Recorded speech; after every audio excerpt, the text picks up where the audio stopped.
Southeast Radio's Business Matters with Karl Fitzpatrick. Well, amidst the backdrop of government incentives and rising energy costs, many Irish businesses and homeowners are now switching to renewable energy sources for their energy requirements. One such business, which is enjoying the benefits of this move to renewable energy, is Wexford-based enterprise Solar Sol.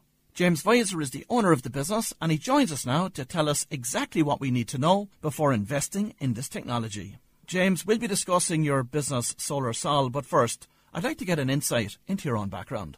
Morning, Karl. Thanks for having me. I guess I've taken an unusual route to being a renewable energy provider. I studied mechanical engineering, but I never worked a day as a mechanical engineer, and I worked in IT for maybe 10 years. I then set up my own business doing web development, and I kind of operated that for the last nearly 20 years. But I've always had an interest in working with my hands and, sitting in front of a computer every day.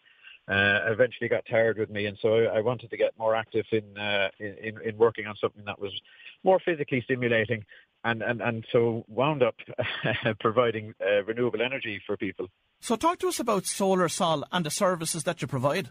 Yeah, so we predominantly do solar systems for residential and commercial. So it's all solar PV, so it's all systems to generate electricity for your house, which will reduce or eradicate your bills. And where do you source your products from? All solar panels come from China is the reality. There is some manufacturers who may label them as European, but really they're just assembled in Europe. They're all coming from China is the reality.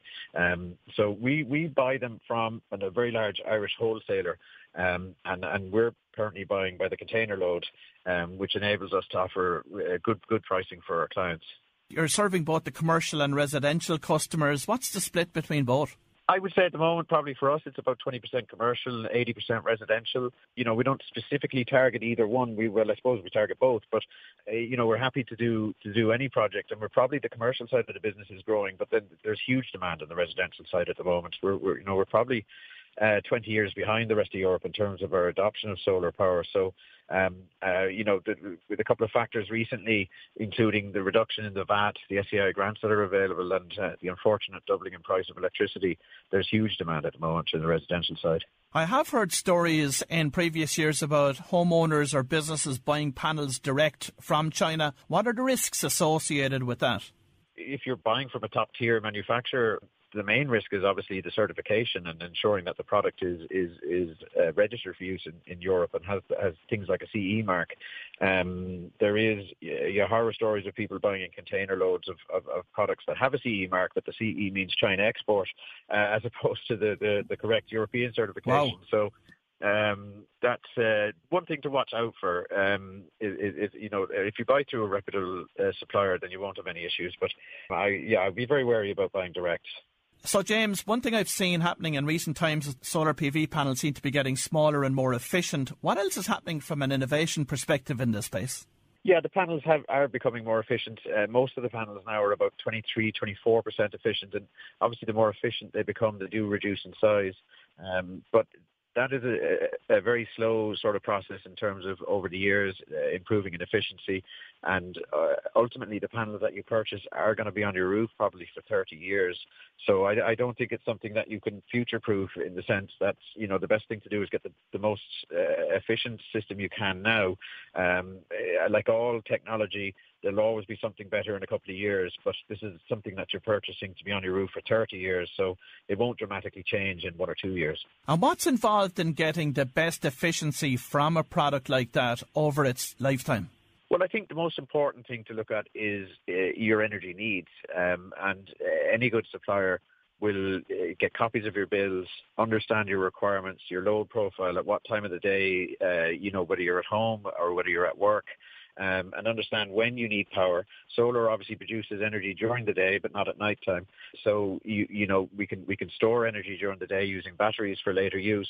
So understanding your needs, how many kilowatt hours you use per day, per week, per year, and adapting the system to meet your needs is the most important thing. People often query: is it daylight or sunlight that you need to actually create the power? Yeah, so it's solar irradiance is the correct term, so it's neither, but it's both. So yeah, you don't need direct sunlight. but you do need sunlight. And essentially that's what triggers the process within the cell to produce electricity. You can have, sometimes direct sunlight can overheat the panel, and heat is the enemy of solar in the sense that if it gets too hot, its performance goes down. So sort of a really bright, cool day is absolutely the best for solar.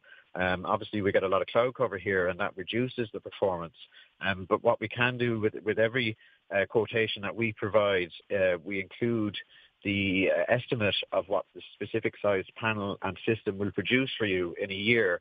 So you've got a very clear indication based on the solar irradiance in your area, which does vary around the country, kind of between maybe, about 800 and 1100 watts per square meter. So we will give you exactly what we estimate your system will produce over the year based on past performance of the area. So, James, when a prospective customer contacts you, what process do you bring them through? Well, the first thing we do is we understand their requirements. We get copies of bills, and then we size the system based on what will best give them the best results. So there's no point selling too big a system or too small a system. And we guide the customer.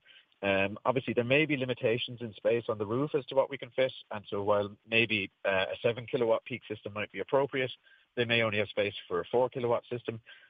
So really we work through understanding what will fit, what do they need, and what will give them the best return on investment. And taking them through that process, we will, every solution is customized for every customer and for every building we install it on.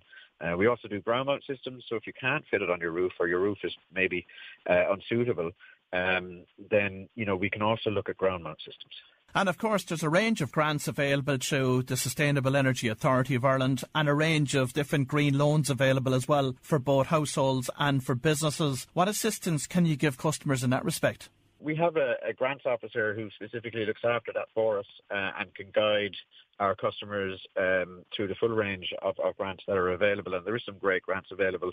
On the residential side, all of our salespeople will be trained up on that. It was fairly straightforward on the residential side. On the commercial side, then it would be more complicated sometimes. Do you see the price of those panels coming down by much more over the coming years? They're coming down all the time, to be fair. So, and I think but it's slow and it's gradual.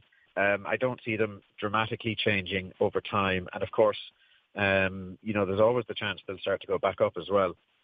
Depending on global events and shortages of components required. So it's hard to predict the future, but I would say that right now you're getting great value for money for what's on the market right now.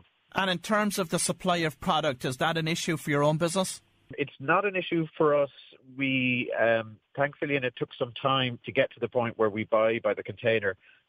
So we always have stock of product available now, probably for at least kind of 4 to 6 weeks ahead.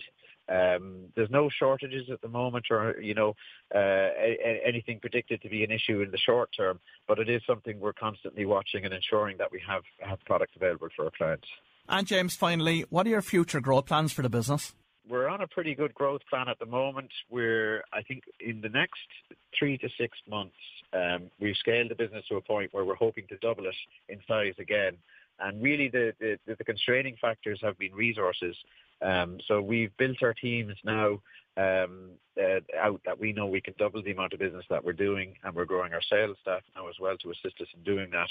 And I'm sure once we double the size of the business, we'll want to double it again. So that's where we're at the moment. Well, if you've just tuned in, that was James Vizor, the owner of Solar Sol, and I'd like to wish James and the team continued success with their business. Southeast Radio's Business Matters with Karl Fitzpatrick.